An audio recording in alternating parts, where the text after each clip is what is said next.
Amados irmãos, a paz do Senhor. Aqui é o pastor Hélio Ornelas, pastor da Igreja Metodista Pentecostal, no Morro da Carolina, no Jacatirão do Caxias, congregação Jardim Santa Marta, Belfor Roxo e congregação Nova Campinas, Duque de Caxias. Estamos aqui, através desse vídeo, para ministrar mais uma aula da Escola Bíblica Dominical, no segundo trimestre de 2021. Vamos à lição 12, o diaconato, né? Vamos aqui então à lição textual. Porque os que servirem bem como diáconos adquirirão para si uma boa posição e muita confiança na fé que há em Cristo Jesus. 1 Timóteo 3,13. Verdade prática. Embora o diaconato seja um ministério específico, a diaconia é uma missão de todo crente. Leitura diária, espero que os irmãos tenham lido nas suas casas, né? Vamos aqui à leitura bíblica em classe, 51 Timóteo 3, do 8 ao 13.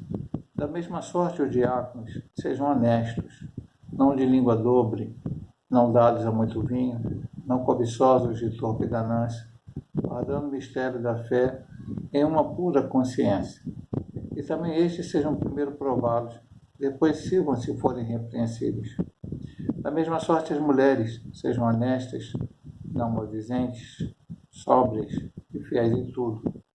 Os diáconos sejam marido de uma mulher, governem bem os seus filhos e suas próprias casas, porque os que servirem bem como diáconos adquirirão para si uma boa posição e muita confiança na fé que há em Cristo Jesus. O autor da lição tem como objetivo geral mostrar a importância da função de diácono e como objetivos específicos analisar o estilo de vida diaconal de Jesus, explicar a instituição do ministério do diácono e discorrer sobre o perfil e a função do diácono. Tem um ponto aqui chamado interagir com o professor que eu gostaria de compartilhar com os irmãos. Servir, uma ordenança de Nosso Senhor em Marcos 12, 30 a 31. O ministério de serviço ao próximo é o símbolo de amor na instituição dos diáconos, relatado no livro de Atos dos Apóstolos, o 6º capítulo. Aqui os apóstolos foram coerentes com o ensinamento de Jesus em Nazaré. Há muito Nosso Senhor havia ensinado sobre a urgência de resolver questões sociais e de caráter humanitário, de quem quer que fosse. O problema registrado em Atos 6 foi de caráter étnico, mas hoje outros grandes problemas afligem muitos membros da igreja local. O serviço dos diáconos de Cristo nos inspira a cultivar um estilo de vida diaconal baseado na história de Jesus de Nazaré. Então, na introdução da lição diz assim: no primeiro século da era cristã, a igreja cresceu sob o avivamento do Espírito e expandiu-se pelo mundo. Na mesma medida em que cresceu, surgiram também problemas na esfera social, demandando urgentes providências. Por uma sábia e unânime decisão em assembleia, a Igreja de Jerusalém escolheu 7 homens de moral ilibada, ao qual não tinha que se falar da moral deles, né? Cheios do Espírito Santo para administrar esse importante negócio. Atos 6:3. Nesta lição estudaremos esse importante ministério de serviço que, por causa de uma crise étnica na igreja, levou os apóstolos a proporem medidas que serviram de base para instituir a função diaconal. Esta até hoje faz parte do ministério coordenado pelas igrejas cristãs. Então, como sempre a gente diz, esse é o estudo bíblico e a gente então tem que ir para a Bíblia ver. É um texto que eu leio muito em reuniões de diáconos, às vezes na nossa assembleia local também, às vezes eu leio em algum determinado momento. Vamos ver aqui o que ele diz sobre esse capítulo 6, quando o diaconato, a diaconia, foi instituída. A instituição dos diáconos é o título. Ora, naqueles dias, crescendo o número dos discípulos, houve uma murmuração dos gregos contra os hebreus, porque as suas viúvas eram desprezadas no ministério cotidiano. E os 12, convocando a multidão dos discípulos, disseram: não é razoável que nós deixemos a palavra de Deus e sirvamos as mesas. Escolhei, pois, irmãos, dentre vós, 7 varões de boa reputação, cheios do Espírito Santo e de sabedoria, aos quais constituamos sobre este importante negócio. Mas nós perseveraremos na oração e no ministério da palavra. Este parecer contentou a toda a multidão. E elegeram Estevão, homem cheio de fé e do Espírito Santo, e Filipe, e Prócoro, e Nicanor, e Timão, e Parmenas, e Nicolau, prosélito de Antioquia. E os apresentaram ante os apóstolos, e estourando lhes impuseram as mãos. E crescia a palavra de Deus, e em Jerusalém se multiplicava muito o número dos discípulos, e grande parte dos sacerdotes obedecia à fé. Então aqui foi quando foi instituído os diáconos, como ele diz aqui, um problema étnico.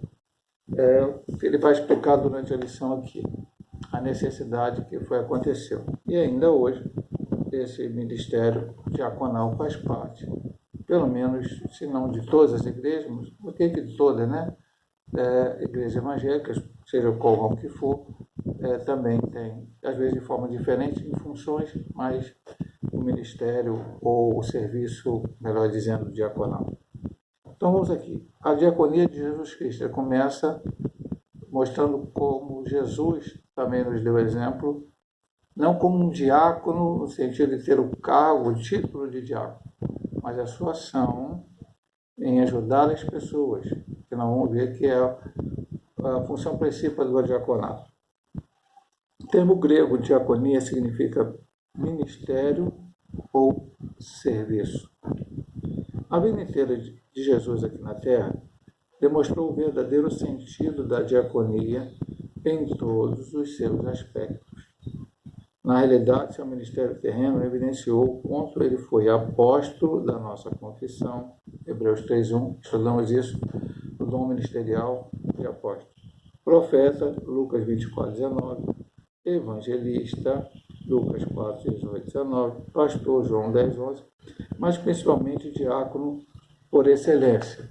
Então, porque ele diz que Jesus foi um diácono por excelência e cita Mateus capítulo 20, versículo 28. Vamos ver o que diz aqui em Mateus 20, 28, para que o irmão possa entender o exemplo que Jesus nos deu de serviço.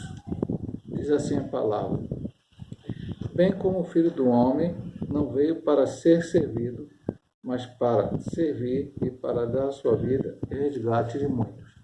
Se o termo diaconia significa ministério ou serviço, e Jesus disse que ele não veio para ser servido, mas para servir, realmente ele é diácono por excelência.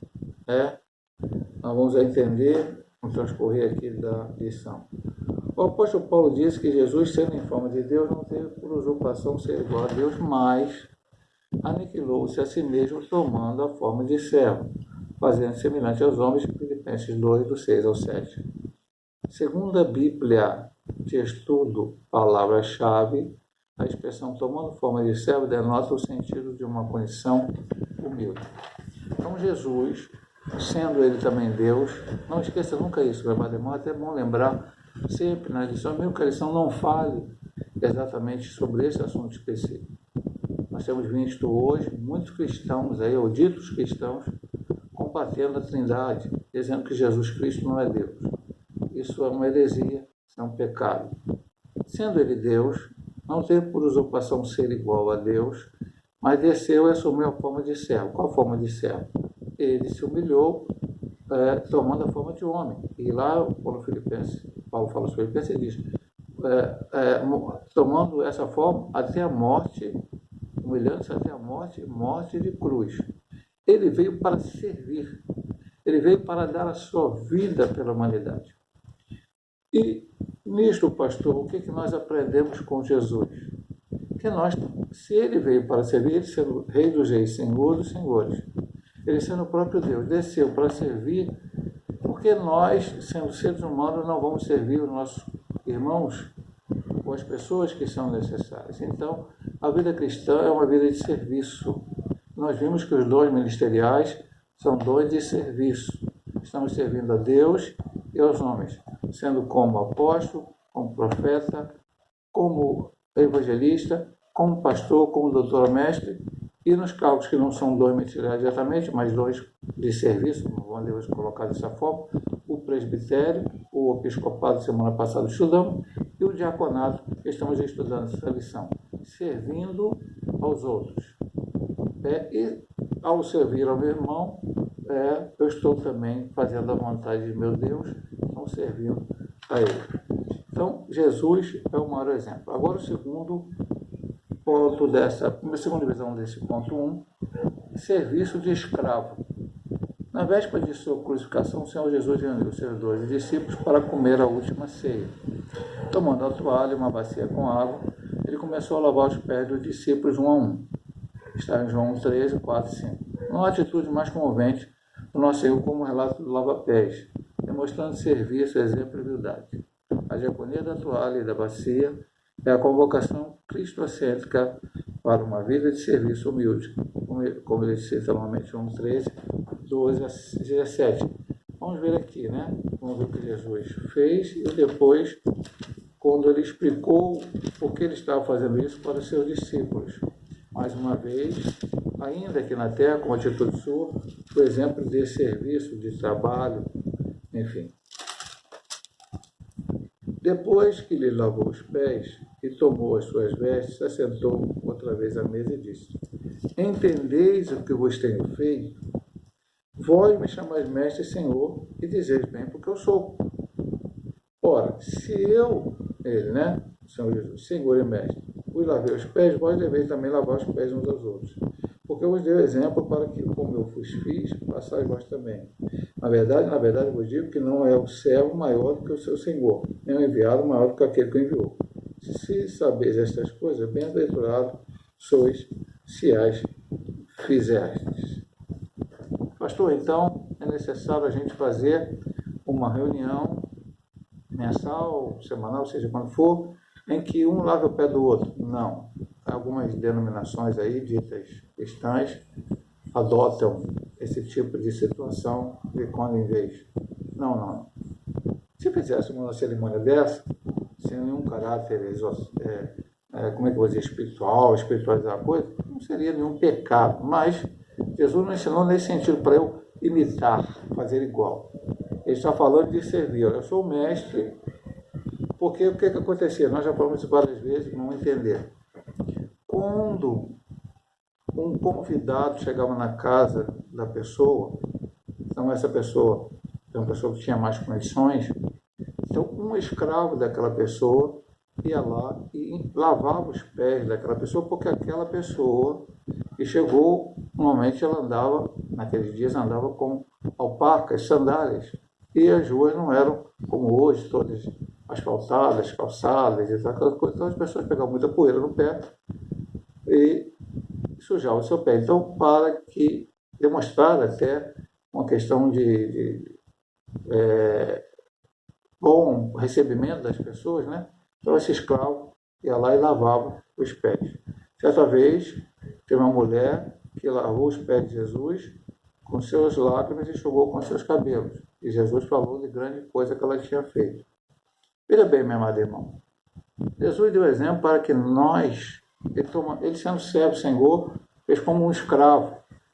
Foi lá e lavou os pés dos seus discípulos. O que ele mostrou? Ele chega até a falar 3 coisas aqui. Ó.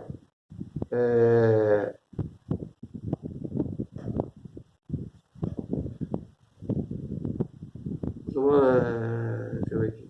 A diaconia da toalha e da bacia é a convocação cristocêntrica para uma vida de serviço e humildade. E antes ele fala, não há atitude mais comovente do nosso Senhor com o relato do lava-pé, demonstrando serviço, exemplo e humildade. Ou seja, eu vou servir o meu irmão, não necessariamente lavando o pé dele, mas cuidando da necessidade dele, do problema dele, me preocupando com a sua situação. Depois, exemplo, quando eu cuido do meu irmão, e quando eu digo do meu irmão, não é somente o irmão em Cristo, mas cuidar das pessoas que necessitam, às vezes até mesmo não cristãos, o diaconato também, é lógico, primeiramente os domésticos da fé, mas muitas vezes atendendo pessoas não crentes também. Eu estou dando um exemplo. E que exemplo é esse? O exemplo de Cristo. Jesus falou assim: vocês estão vendo eu fazer? Para vocês fazer também. E a terceira coisa é a humildade. Não somos superiores uns aos outros. Somos irmãos em Cristo. Se o Deus Todo-Poderoso desceu essa terra, se transformou em um homem, para poder trazer a salvação e a vida eterna, por que que eu vou me sentir superior a outra pessoa que é igual a mim? Não podemos ser assim. Deus chamou uns para pastores, outros para evangelistas, outros para profetas, outros para doutores, outros para pastores, outros para presbíteros, outros para diácono. Alguns talvez nem tenham cargo na igreja, serão membros a vida inteira, mas todos nós estamos trabalhando para um fim comum. Que o reino de Deus possa crescer, que a obra de Deus possa ser feita, que o nome do Senhor possa ser glorificado. Tá? E é isso que Deus tem nos chamado a cada um de nós a fazer, e temos aprendido, não com a lição de hoje, mas com todas as lições que temos estudado até aqui. Terceiro ponto: o discípulo é um serviçal. Certa vez, Tiago e João pediram ao Senhor lugar de destaque à direita e à esquerda de Jesus, quando da implantação do seu reino. Os discípulos ainda não haviam compreendido a mensagem de Jesus. A propósito, Nazareno nunca foi de estabelecer uma hierarquia de poder temporal para a sua igreja, mas é de serviço, conforme demonstra sua resposta a eles: entre vós não será assim. Antes, qualquer dentre vós que quiser ser grande, será vosso serviçal.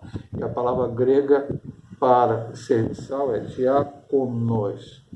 E qualquer que dentre vós quiser ser o primeiro, será servo de todos. Porque o Filho do Homem também não veio para ser servido, mas para servir e dar a sua vida em resgate de muitos. Qual foi o final de Cristo aqui nessa terra? Foi sentado num trono, sendo adorado pelos seus seguidores, sendo bajulado por alguém, sendo dito que ele era o líder maior? Não. O final de Cristo nessa terra foi morrendo na cruz do Calvário, no maior exemplo de entrega, no maior exemplo de humildade. O próprio Filho de Deus, o Deus Todo-Poderoso, agora desceu essa terra. E desceu para quê? Para exatamente morrer na cruz do Calvário, porque sem o derramamento de sangue não há expiação de pecados, como diz no Antigo Testamento. É necessário para que o meu pecado, o seu pecado, o pecado de toda a humanidade, de todos os tempos fosse perdoado, ele morresse na cruz. Então ele fez o serviço. Ele morreu naquela cruz para nos dar exemplo. E que exemplo é esse, pastor?